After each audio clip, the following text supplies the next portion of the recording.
Right, this is our DEWALT meter saw, 10-inch single bevel. We had this saw for quite a bit now.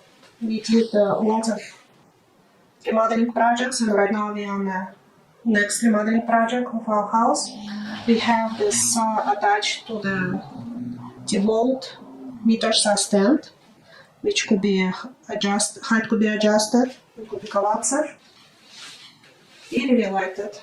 Well, me and my husband liked it because it's can cut a lot of things. So right here's a bag, could be emptied with a sod. They need 10-inch blade.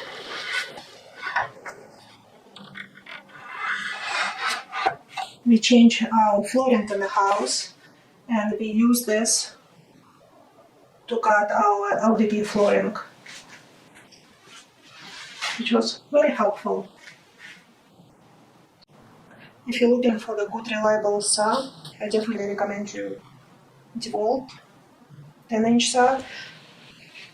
Sometimes we were hoping we had a big blade, but overall we can work around it.